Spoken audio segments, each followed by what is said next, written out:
Hello everyone, most welcome in my channel.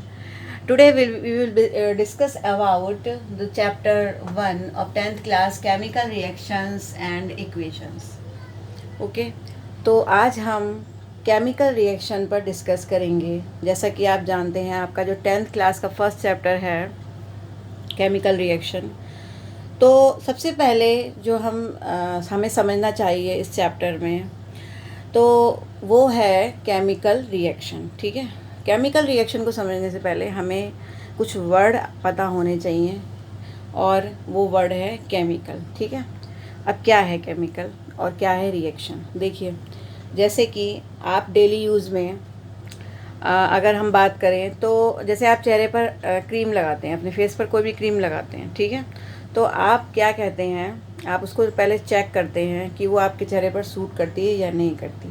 अगर मान लीजिए वो आपके चेहरे पर सूट नहीं करती है तो आप क्या बोलते हैं कि ये रिएक्शन कर रही है। ठीक है, आप क्या बोलते हैं कि ये रिएक्शन कर रही है। तो रिएक्शन का मतलब क्या हुआ कि आपके फेस यानी आपकी स्किन पर किसी न किसी केमिकल ने कोई रिएक्शन दिया जिससे कि कोई भी एलर्जी हो गई या कुछ भी रैशेस वगैरह हो गए फेस पर। तो यहाँ पर क्या हो रहा है, यहाँ पर किसी न किसी केमिकल की स्किन से रिएक्शन हो रही है, जो स्किन का प्रोटीन होता है उससे रिएक्शन हो रही है। ठीक है, तो उसको क्या बोलेंगे, केमिकल रिएक्शन। इसी तरह से अगर बात करें, देखिए डेली यूज़ में बहुत से एग्जांपल्स होते हैं केमिकल रिएक्शंस के। जैसे कि आप घर में चाय बनाते हैं, ठीक है, तो उसमें क्या करते हैं, वाटर और टी लीव्स, इसके अलावा शुगर, ये सारी चीज़ें ऐड करते हैं, मिल्क ऐड करते हैं उसमें। तो क्या होता है कि पहले सिर्फ वाटर होता है, उसमें जब सारी चीज़ें मिल जाती हैं तो इसका एक स्पेशल कलर आता है और चाय बनकर तैयार हो जाती है। ठीक है, तो यहाँ पर क्या हो रहा है, केमिकल रिएक्शन आपने करवाई, आपने 3-4 चीज़ें दी, सबको आपस में मिला दिया और सभी चीज़ों के, सब मटेरियल के मिलने के बाद लास्ट में एक प्रोडक्ट निकल करके आया, जो आपकी चाय बनी वो प्रोडक्ट हो गया। तो ये क्या है, ये पूरी एक केमिकल रिएक्शन है। ठीक है, तो बहुत सी रिएक्शंस अपने डेली यूज़ में देख सकते हैं। आप देखते होंगे, अगर आप कुछ आपके दिमाग में कुछ ऐसा आ रहा हो कि कौन कौन सी केमिकल रिएक्शंस आप अपने जो है डेली, जो भी आपकी दिनचर्या है उसमें आप देखते हैं, तो आप प्लीज़ मुझे कमेंट बॉक्स में कमेंट करके ज़रूर बताइएगा। ठीक है, तो देखिए, जैसे कुछ रिएक्शंस में आपको केमिकली, जो केमिकल इक्वेशन के थ्रू है वो मैं आपको बताती हूँ, जिससे आप अच्छे से समझ जाएं इस चीज़ को। ठीक है, केमिस्ट्री की लैंग्वेज में। तो देखिए, जैसे कि आपकी बुक में आप अपने पेज नंबर 1 पर जाइए और आपकी बुक में एक एक्टिविटी दे रखी है, एक्टिविटी नंबर 1। ठीक है, आप देखिए 1.1 जो एक्टिविटी दे रखी है उसमें क्या है, इसको समझना बहुत ज़रूरी है। इस पर क्वेश्चंस भी काफ़ी आते हैं एग्ज़ाम में।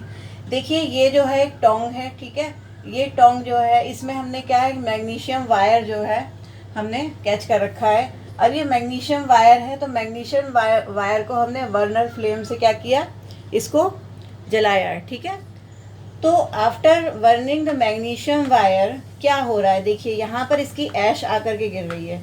ये टोंग है और इसको हम पकड़ते हैं, पकड़ने के बाद जैसे ही मैग्नीशियम वायर बर्न होना शुरू होता है, बर्निंग शुरू होती है इसमें, तो हम क्या करते हैं, इसकी एशेस को यानी इसकी राख को जो हमने यहाँ पर एक वॉच ग्लास में क्या किया है, यहाँ पर इसको इकट्ठा किया है। ठीक है, तो ये जो यहाँ पर ये जैसे ही जल करके गिर रहा है तो यहाँ पर ऐश इकट्ठी हुई है, तो मैग्नीशियम ऑक्साइड की ऐश है ये। ठीक है, ये जो राख है, जो ऐश है, ये किसकी है वास्तव में, मैग्नीशियम ऑक्साइड की। तो यहाँ पर अगर हम देखें तो क्या हो रहा है, देखिए मैग्नीशियम वायर हम जला रहे थे, ठीक है, तो ये हो गया मैग्नीशियम, और ये चूँकि इन द प्रेजेंस ऑफ एयर जो है बर्न हो रहा है, तो यहाँ पर हम रिएक्शन कराएंगे मैग्नीशियम की, किससे, ऑक्सीजन से रिएक्शन कराएंगे। ठीक है, then the reaction between magnesium and oxygen, oxygen means air. ठीक है, तो reaction between magnesium and oxygen, then magnesium oxide is formed. Okay, तो मैग्नीशियम ऑक्साइड जो है वो बनती है किसकी रिएक्शन से, मैग्नीशियम और ऑक्सीजन की रिएक्शन से। इसका मतलब कह सकते हैं कि due to the burning of magnesium wire in the presence of oxygen, magnesium oxide is formed. ठीक है, तो ये रिएक्शन हमारी बनके तैयार हो गई। तो आप देख रहे हैं ना, एक केमिकल रिएक्शन हुई, उसके बाद हमने उसको एक इक्वेशन की फॉर्म में यहाँ पर ढाल कर लिखा। ठीक है, तो इस चीज़ को आप समझ सकते हैं। अभी लॉकडाउन का पीरियड चल रहा है, तो इस समय जो है ये वास्तव में आपके में एक एक्टिविटी है 10th क्लास में। इसका एक्सपेरिमेंट हम लोग लैब में करते हैं। अब चूँकि अभी ऐसा पॉसिबल नहीं है, अदरवाइज़ आपको और अच्छे से समझ में आता है जब मैग्नीशियम वायर को आप खुद अपने हाथों से खुद पकड़ करके मैग्नीशियम वायर को टोंग से और आप बर्न करके देखते तो आपको ये बिल्कुल अच्छे से और समझ में आता है। लेकिन आई थिंक आपकी समझ में आ गया होगा। अब देखते हैं, देखिए अगली जो हमारी एक्टिविटी है जो कि पेज नंबर 2 पर दे रखी है। यहाँ पर देखिए क्या हो रहा है। यहाँ पर हमने क्या करा कि जिंक ग्रेन्यूल्स ले रखे हैं, ठीक है। जिंक यानी जस्ते के कुछ टुकड़े ले रखे हैं। जिंक मीन्स जस्ता, ठीक है। कुछ बच्चे हिंदी मीडियम के भी होते हैं तो इसलिए मैं हिंदी भी यूज़ कर रही हूँ, एक मिक्स लैंग्वेज यूज़ करने की कोशिश कर रही हूँ जिससे सभी के अच्छे से समझ में आए, ठीक है। तो हमने क्या लिए, जिंक ग्रेन्यूल्स लिए। ग्रेन्यूल्स का मतलब क्या हुआ, जिंक के टुकड़े, ठीक है। अब देखिए ये जिंक के टुकड़े हम लेते हैं और यहाँ पर ये देखिए जो ये फ्लास्क है इसमें क्या आपको दिखाई दे रहा है, HCl। HCl का मतलब क्या हुआ, हाइड्रोक्लोरिक एसिड, ठीक है। तो हाइड्रोक्लोरिक एसिड को जब हाइड्रोक्लोरिक एसिड में जब हमने जिंक ग्रेन्यूल्स हमने इसमें डाल रखे हैं तो क्या होता है कि after the reaction between zinc granules and hydrochloric acid, यानी हाइड्रोक्लोरिक एसिड और जिंक के टुकड़ों के बीच जब रिएक्शन होती है then hydrogen gas is evolved, ठीक है। तब हाइड्रोजन गैस क्या होती है, निकलती है, ठीक है। अब ऐसा क्यों हो रहा है, आपने 8th क्लास में एक चैप्टर पढ़ा होगा मेटल्स एंड नॉन मेटल्स, ठीक है। तो उसमें आपने अच्छे से पढ़ा था, आप थोड़ा सा याद करने की कोशिश कीजिए कि जब भी कोई मेटल, अगर किसी मेटल की रिएक्शन किसी भी एसिड से होती है तो हमेशा हाइड्रोजन गैस निकलती है। और आपने ये भी पढ़ा था कि अगर हम इस पर जलती हुई मैच स्टिक को ले जाते हैं तो क्या होता है, पॉप साउंड जो है वो प्रोड्यूस होती है, ठीक है, पॉप साउंड। तो ये सारी चीज़ें आपकी पढ़ी हुई हैं। तो ये रिएक्शन आपके आराम से समझ में आ गई होगी कि with the reaction of between zinc granules and hydrochloric acid hydrogen gas is evolved, यानी हाइड्रोजन गैस निकलती है। ये रिएक्शन मैंने यहाँ पर देखिए लिखी है, ठीक है। देखिए zinc plus hydrochloric acid HCl और ये देता है जिंक ने, देखिए अब यहाँ पर कैसे ये रिएक्शन हो रही है, जिंक ने रिएक्शन करी किससे, क्लोरीन से, ठीक है। यहाँ पर जिंक और क्लोरीन आपस में रिएक्ट हो रहे हैं जबकि ये H2 यानी हाइड्रोजन गैस अलग निकल गई है, ठीक है। तो इस तरह से ये रिएक्शन जो है इसको हम बोलेंगे केमिकल रिएक्शन, क्योंकि दो केमिकल्स आपस में रिएक्शन कर रहे हैं और प्रोडक्ट बन रहा है, ठीक है। तो अगर हम इसको केमिस्ट्री की लैंग्वेज में समझना चाहें तो देखिए ये जो दो आपस में मटेरियल जो भी रिएक्ट करते हैं इनको हम क्या बोलते हैं, रिएक्टेंट। इसको क्या बोलेंगे बच्चों, रिएक्टेंट्स, ठीक है। यानी मैग्नीशियम क्या है यहाँ पर, एक रिएक्टेंट है। ऑक्सीजन क्या है यहाँ पर, एक रिएक्टेंट है, ओके। और जो यहाँ पर बनकर आ रहा है यानी इन दोनों ने आपस में रिएक्शन करी और ये बनकर क्या आ गया हमारा, मैग्नीशियम ऑक्साइड। तो ये मैग्नीशियम ऑक्साइड वास्तव में क्या है, ये है प्रोडक्ट, ठीक है। इसको हम प्रोडक्ट बोलेंगे। और देखिए स्पेलिंग थोड़ा सा ठीक कर लीजिए। अब उसके बाद अगर इस वाली रिएक्शन की बात करें तो यहाँ पर जो हमारे रिएक्टेंट्स है वो क्या है, जिंक एंड HCl। तो ये दोनों क्या, इसको हम क्या बोलेंगे, रिएक्टेंट्स। और जो हमारे बन रहे हैं लास्ट में यहाँ पर तो ये इसको क्या बोलेंगे, प्रोडक्ट, ओके। समझ में आ गया। यानी विद द यानी कि हम कह सकते हैं रिएक्शन बिटवीन रिएक्टेंट, ठीक है, ये हो रही है। और उसके बाद क्या हो रहा है, उसके बाद प्रोडक्ट इज़ फॉर्म्ड, यानी प्रोडक्ट का फॉर्मेशन हो रहा है, ठीक है। तो ये सब, ये जो रिएक्शन है एक केमिस्ट्री की लैंग्वेज में आपने समझी, आपकी बुक में भी दे रखी, एक्टिविटी जानना बहुत ज़रूरी था ये, ठीक है। तो आपको ये पता होना चाहिए कि रिएक्टेंट क्या होते हैं, ठीक है। Reactants are the material which react in a reaction, यानी किसी भी रिएक्शन में जो चीज़ें रिएक्ट करती हैं वो मटेरियल क्या कहलाते हैं, वो होते हैं reactant. And the product is formed is called, क्या बोलेंगे, जो भी चीज़ बन रही है the material is formed which is called product, okay. तो ये हो गया हमारा रिएक्टेंट एंड प्रोडक्ट। ये आपकी समझ में आ गया होगा, मेरे ख्याल से आना चाहिए। अगर कुछ भी प्रॉब्लम है तो आप मुझे कमेंट करके ज़रूर पूछिए, ठीक है। इसके बाद हम कुछ देखते हैं, कुछ ऐसी पेज नंबर 1 पर ही आप देखेंगे कुछ आपको डेली यूज़ के एग्जांपल्स दे रखे हैं केमिकल रिएक्शन को समझने के लिए, ठीक है। तो चलते हैं, आप पेज नंबर 1 अपना जो है ओपन कर लीजिए बच्चों, और ऊपर की साइड में देखिए यहाँ पर कुछ एग्जाम्पल दे रखे हैं। जैसे पहला एग्जाम्पल आपको दे रखा है तो फर्स्ट एग्जांपल आपका क्या दे रखा है, milk is left at room temperature during summers. Okay, तो ये जो लाइन लिखी हुई है ये आपकी समझ में आ रही होगी कि जो हम मिल्क को यानी दूध को हम रूम टेम्परेचर पर समर्स में ऐसे ही छोड़ देते हैं काफ़ी देर के लिए, तो क्या होता है, वो स्पॉइल हो जाता है। ठीक है, तो ऐसा क्यों होता है, ये जो रिएक्शन है क्यों हो रही है। ठीक है, तो कहीं ना कहीं इसका जो रीज़न है वो क्या है, केमिकल रिएक्शन। आपको पता है कि बैक्टीरिया होते हैं मिल्क में। ठीक है, लैक्टोबैसिलस लेक्टाई जो बैक्टीरिया होता है वो क्या करता है, वो उसको खट्टा कर देता है, यानी कि खटास जो है वो पैदा कर देता है किसमें, मिल्क में। ठीक है, तो इसीलिए वो ख़राब हो जाता है। और जबकि आपको मालूम है कि जो बैक्टीरिया जो होते हैं वो कोल्डनेस में, यानी अगर मान लीजिए टेम्परेचर काफ़ी कम है, 0 डिग्री सेंटीग्रेड मतलब 2 डिग्री सेंटीग्रेड तक भी है, तो ऐसे में ठंड में जो है जो बैक्टीरिया हैं वो प्रोडक्शन नहीं कर सकते, अपना रिप्रोडक्शन नहीं कर सकते। इसीलिए बैक्टीरिया प्रोड्यूस ही नहीं होते। बैक्टीरिया जब होते ही नहीं है, जब आते ही नहीं है तो मिल्क ख़राब ही नहीं होता है ना। तो इसीलिए जो रिएक्शन चलती है बैक्टीरिया की वजह से चलती है, लेकिन है तो कहीं ना कहीं वो एक केमिकल रिएक्शन। बैक्टीरिया क्या कर रहे हैं, अंदर ही अंदर एक केमिकल रिएक्शन कर रहे हैं। ठीक है, इसके बाद अगला जो आपका दे रखा है वो है आयरन तवा के बारे में। ठीक है, वो मैं आपको बताती हूँ। अब देखिए, जैसे आयरन तवा है, आपका जो तवा होता है घर में जिस पे आप रोटी बनाते हैं, चपाती बनाते हैं, तो वो आयरन का बना होता है। ठीक है, तो जब आयरन तवा को या फिर किसी भी आयरन की किसी भी ऑब्जेक्ट को अगर हम मॉइस्ट एयर में छोड़ देते हैं, जैसे 2-4 दिन ऐसे ही पड़ा रहे, तो आपने देखा होगा उस पर रस्टिंग हो जाती है, यानी उस पर जंग लग जाती है। और वो जंग किसकी होती है, अगर हम आयरन का यूज़ कर रहे हैं तो वो फेरिक ऑक्साइड की होती है। ठीक है, वो रस्ट किसकी होती है, फेरिक ऑक्साइड की। आप सभी ने देखा होगा, आप घर में देख सकते हैं, नहीं तो एक्सपेरिमेंट करके देख लीजिए। आप किसी भी आयरन की, स्टील नहीं, आयरन स्टील पर जो है कोटिंग होती है तो आप उसका यूज़ नहीं करेंगे। जो आयरन, जो सिंपल आयरन होता है, आप उसको रख कर देखिए, मॉइस्ट एयर में जंग लग जाती है। ठीक है, रस्टिंग हो जाती है।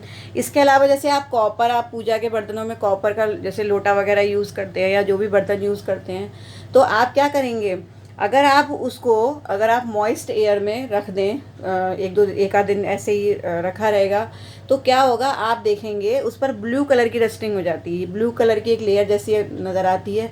तो वो क्या होती है, वो कॉपर हाइड्रोक्साइड की लेयर होती है। ठीक है, तो कॉपर हाइड्रोक्साइड हो या फिर क्या हो, फेरिक ऑक्साइड हो, ये एक रस्टिंग का एग्जाम्पल है। ठीक है, तो इसमें क्या हो रहा है कि आयरन जो है वो ऑक्सीजन से रिएक्शन कर रही है और आयरन ऑक्साइड बना रही है। इसी तरीके से अगर हम आयरन की जगह कॉपर कर दें और कॉपर ऑक्सीजन से रिएक्शन कर ले, तो क्या बनाएगी, कॉपर हाइड्रोक्साइड बनाएगी। भले ही यहाँ पर हाइड्रोक्साइड बन रहा है, लेकिन है तो ये ऑक्साइड ही। तो इस तरीके से हम देखते हैं कि ये केमिकल रिएक्शन हो रही है। तो इसका मतलब ये जो रस्टिंग होती है ये भी वास्तव में क्या है, केमिकल रिएक्शन है। ये क्वेश्चन आता है, ठीक है, पिछले साल भी आया था कि define why the reaction between iron and oxygen, यानी rusting is a chemical reaction. इसको डिफाइन करना था। ठीक है, तो ये आपको अच्छे से पता होना चाहिए। ओके, चलिए अब इसके बाद नेक्स्ट पर चलते हैं। अब देखिए अगला जो दे रखा है, grapes are fermented. Page number 1 पर आपकी नज़र होनी चाहिए। बुक लेकर साथ में बैठा करिए बच्चों। ठीक है, बुक और कॉपी पेन साथ में लेकर बैठेंगे तभी अच्छा समझ में आएगा। अगर आपको कुछ कोई लाइन मेरी दिक्कत हो रही है समझने में, तो आप वीडियो को पॉज करके, वीडियो को बैक करके भी देख सकते हैं। तो क्या होगा कि देखिए, ग्रेप्स आर फर्मेंटेड, यानी जब ग्रेप्स का मतलब क्या, अंगूर जो है वो फर्मेंट होते हैं। अभी फर्मेंट क्या होता है, ठीक है, फर्मेंटेशन क्या होता है, इसको समझना ज़रूरी है। देखिए ग्रेप्स यहाँ पर क्यों यूज़ किया गया है, क्योंकि जितने भी फ्रूट्स होते हैं उनमें फ्रूट शुगर होती है। ठीक है, जैसे ग्रेप्स हैं तो ग्रेप में भी क्या होगी, ग्रेप्स में भी शुगर होती है। ठीक है, शुगर का मतलब जो उसकी मिठास है, जो शुगर के in the form of sugar, जो भी मिठास थोड़ी बहुत होती है, हर फ्रूट में होती है, तो वो उसकी शुगर कहलाती है, जो भी कार्बोहाइड्रेट उसमें होता है। ठीक है, तो देखिए अगर मान लीजिए कि कोई भी अगर फ्रूट शुगर है या कोई भी फ्रूट है, ठीक है, उसका जूस निकाल करके अगर हम कुछ दिन तक उसको ऐसे ही रख दें, ढक करके ऐसे ही रख देते हैं, तो क्या होता है, वो फर्मेंटेड होनी शुरू हो जाती है, यानी वो सड़ना शुरू हो जाती है। फर्मेंटेशन का मतलब क्या होता है, सड़ना। ठीक है, तो पुराने ज़माने में जो सोमरस यानी जो शराब बनाई जाती थी वो ऐसे ही बनाई जाती थी कि अंगूर का जो जूस हुआ करता था, अंगूर का रस, उसको एक मटके में बंद करके और उसको ज़मीन में गाड़ दिया करते थे। तो कुछ दिन बाद उसमें से क्या होता था, जो वो निकलती थी उसको फिर छान कर उसको प्योरीफाई करके लोग सोमरस बनाया करते थे, उसको पिया करते थे। तो ग्रेप शुगर जो होती है, इसमें क्या होता है, जो शुगर है यानी जो फ्रूट शुगर है, जो ग्रेप शुगर है, वो किस में चेंज हो रही है? अल्कोहल में चेंज हो रही है। आपको मालूम है ना वाइन में क्या होता है? अल्कोहल होता है। तो sugar is converted into alcohol, ठीक है। इसके लिए कुछ एंजाइम्स की भी ज़रूरत पड़ती है, आप आगे पढ़ेंगे जाइमेस एंजाइम्स वगैरह है। लेकिन यहाँ पर एक ध्यान देने वाली बात ये है कि जो शुगर है वो अल्कोहल में चेंज हो रही है, तो यहाँ पर भी ये एक रिएक्टेंट है और ये क्या है? एक प्रोडक्ट है, ठीक है। तो ये भी क्या है? केमिकल रिएक्शन ही है एक्चुअली, है ना। आप समझ सकते हैं इस चीज़ को। फिर अगला जो पॉइंट है वो मैं आपको बताती हूँ। फिर नेक्स्ट पॉइंट आपको दे रखा है फूड इज़ कुक्ड, ठीक है। फूड इज़ कुक्ड का मतलब क्या हुआ? देखिए, जब आप खाना पकाते हैं, आप सब्जी को कच्चा जो है ऐसे ही आप उसको काटते हैं, उसके बाद उसको आप क्या करते हैं? पकाने के लिए रखते हैं। तो उसमें क्या हो रहा है? जो हीट है, ठीक है, हीट के इफ़ेक्ट से जो सब्जियां होती हैं उनके अंदर जो भी प्रोटीन, कार्बोहाइड्रेट, विटामिन्स वगैरह होते हैं, उनके जो इंट्रामॉलिक्यूलर स्पेसेस होते हैं, यानी जो मॉलिक्यूल्स के बीच का जो स्पेस होता है, वो हीट के इफेक्ट से क्या होता है? वो जो स्पेस है वो कम होने लगता है, अट्रैक्शन पावर कम होने लगती है, जिससे कि सब्जी पकना शुरू हो जाती है, ठीक है। तो ये जो अगर फूड में कुकिंग हो रही है, आप सब्जी बना रहे हैं, उसमें तरह तरह के मसाले डाल रहे हैं, जो भी कुछ कर रहे हैं, तो कहीं ना कहीं आपस में सबकी रिएक्शन हो रही है, तभी तो एक टेस्ट बन करके आता है ना। तो इसका मतलब अगर कोई भी फूड जो है उसमें उसकी कुकिंग की जा रही है, तो वो भी क्या है? वो भी एक केमिकल रिएक्शन ही है, ठीक है। फिर नेक्स्ट पॉइंट आपको दे रखा है वी रेस्पायर, यानी हम सांस लेते हैं। हम जो सांस लेते हैं ये भी वास्तव में क्या है? केमिकल रिएक्शन है। अब उसको आप कैसे समझेंगे? देखिए, जब हम रेस्पायर करते हैं तो हमारे लंग्स में हम कौन सी गैस को अंदर जो है जब इनहेलेशन करते हैं, यानी कि जब अंदर गैस जा रही है तो वो कौन सी गैस जाती है? ऑक्सीजन जाती है, ठीक है।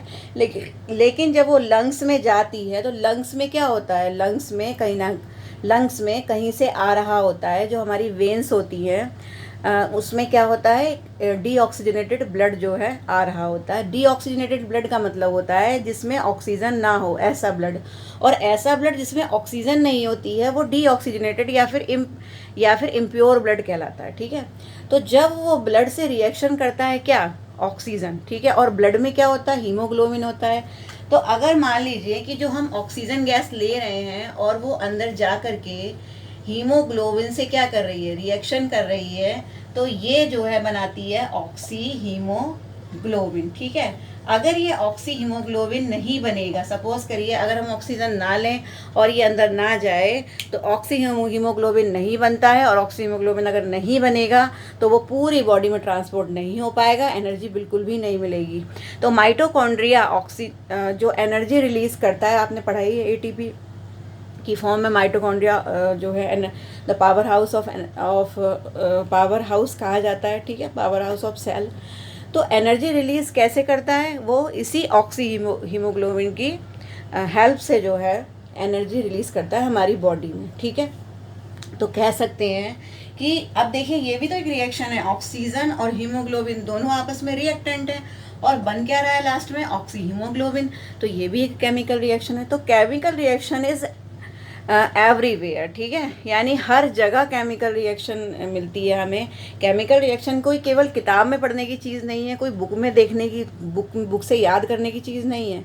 ये सिर्फ एक लर्न करने की, रटने की चीज़ नहीं है। केमिकल रिएक्शन हमारे चारों तरफ है। अगर हम वास्तव में इसको ध्यान से देखने की कोशिश करें, इसको समझने की कोशिश करें, तो आज आप अपने घर में देखिएगा चारों तरफ कि कहाँ कहाँ कौन कौन सी केमिकल रिएक्शंस हो रही हैं, ठीक है।